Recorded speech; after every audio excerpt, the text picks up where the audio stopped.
नमस्कार, मी प्रगती पाटील तुमचं स्वागत करते माझ्या चॅनलमध्ये। हा व्हिडिओ बनवायचं तात्पर्य एवढंच की आपल्या YouTube परिवारामध्ये अनेक महिला जोडल्या गेलेल्या आहेत आणि बऱ्याच भगिनींना आर्थिक मदतीची खरंच गरज आहे आणि आपल्या मुख्यमंत्री माझी बहीण लाडकी योजनेबद्दल तुम्हाला माहिती मिळावी की ते कोणते मोठे बदल जे आहेत ते ह्या योजनेमध्ये घडून आलेले आहेत। त्याचबरोबर अर्जाची मुदत वाढ झालेली आहे, अविवाहित महिला असू दे किंवा उत्पन्न दाखला रद्द झाला आहे, त्याचबरोबर डोमिसाइल रद्द झालं आहे, वयाची अट काय आहे, जमिनीची अट काय, ह्याबद्दल संपूर्ण माहिती मी तुम्हाला या व्हिडिओमध्ये देणार आहे। तर व्हिडिओ पूर्ण पहा आणि जर तुम्ही माझ्या चॅनलवर नवीन असतील तर चॅनलला सबस्क्राइब करा आणि जास्तीत जास्त लोकांपर्यंत शेअर करा जेणेकरून प्रत्येकाला ह्या योजनेबद्दल माहिती पडेल। राज्य सरकाराकडून मुख्यमंत्री माझी लाडकी बहीण योजनेची घोषणा करण्यात आली आहे। या योजनेसाठी लाभार्थी महिलांना राज्य सरकारकडून मोठा दिलासा देण्यात आला आहे। पात्र महिलांना अर्ज भरण्यासाठी काही कागदपत्रांची आवश्यकता होती, पण संबंधित कागदपत्र तयार करण्यासाठी राज्यभरात ठिकठिकाणी तहसील कार्यालयाबाहेर महिलांची मोठी गर्दी झालेली पाहायला मिळते। त्यामुळे राज्य सरकारने या योजनेसाठी लाभार्थी महिलांना कागदपत्रांमध्ये शिथिलता दिली आहे।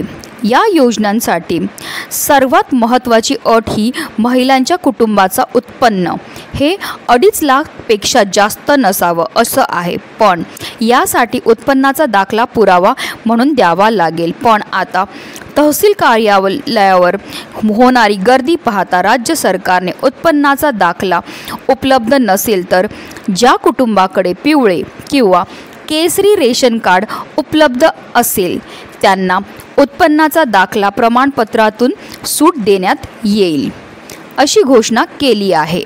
तर चला जाणून घेऊया त्या 7 अटी नेमक्या कोणत्या आहेत। सगळ्यात पहिली अट म्हणजे सदर योजनेत अर्ज करण्याची मुदत ही दिनांक 1 जुलै 2024 ते 15 जुलैपर्यंत ठेवण्यात आली होती।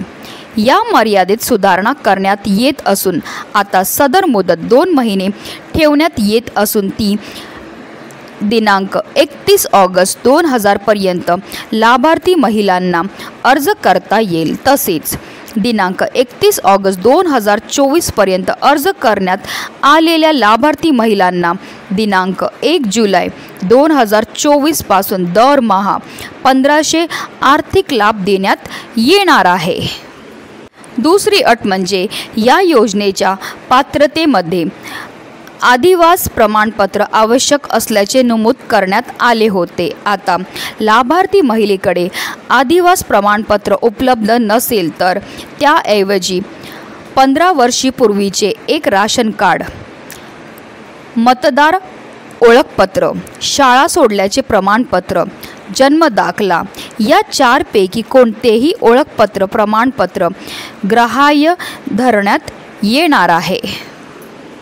तिसरी अट म्हणजे सदर योजनेतून 5 एकर शेतीची अट वगळण्यात आली आहे। चौथी अट सदर योजनेत लाभार्थी महिलांचा वयोगट 21 ते 60 वर्ष वयोगटाऐवजी 21 ते 65 वर्ष वयोगट करण्यात येत आहे। पाचवी अट परराज्यात जन्म झालेल्या महिलांनी महाराष्ट्रातील आदिवास असणाऱ्या पुरुषाबरोबर विवाहित केला असेल तर अशा बाबतीत त्यांच्या पतीचे जन्म दाखला, शाळा सोडल्याचे प्रमाणपत्र, आदिवास प्रमाणपत्र ग्राह्य धरण्यात येईल।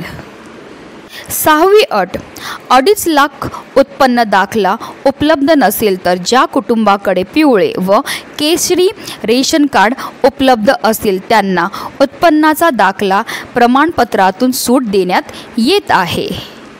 7वी अट म्हणजे सदर योजनेत कुटुंबातील एका पात्र अविवाहित महिलेला सुद्धा या योजनेचा लाभ देण्यात येणार आहे। तर हे तर मोठे बदल घडून आलेले आहेत। त्याचबरोबर ह्यामध्ये काही नियम व अटीसुद्धा आहेत, जसं की तुमचा कुटुंबाचा वार्षिक उत्पन्न 2.5 लाखपेक्षा कमी असावं तरच तुम्हाला ह्याचा लाभ मिळणार आहे। त्याचबरोबर शासकीय सेवेतील कुटुंबाला लाभ मिळणार नाही। इतर विभागातून आर्थिक लाभ मिळत असेल तर त्यांना योजनेचा लाभ मिळणार नाही। ट्रॅक्टर वगळता 4 चाकी वाहन असेल त्यांना लाभ मिळणार नाही।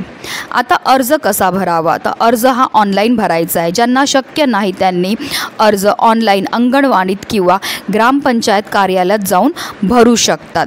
तर ही काही माहिती होती जी आपल्या बहिणींपर्यंत पोचवायची मी जबाबदारी घेतली होती, म्हणूनच हा व्हिडिओ बनवलेला आहे. जेणेकरून ज्या पण महिलांना आर्थिक समस्या असतील, ज्यांच्या कुटुंबाचं जे वार्षिक उत्पन्न 2.5 लाखापेक्षा कमी असेल, त्या भगिनींना ह्याचा लाभ जो आहे तो आवर्जून घेता येईल. म्हणूनच व्हिडिओ जास्तीत जास्त लोकांपर्यंत शेअर करा, जेणेकरून प्रत्येकाचं कल्याण हो हीच मनामध्ये इच्छा.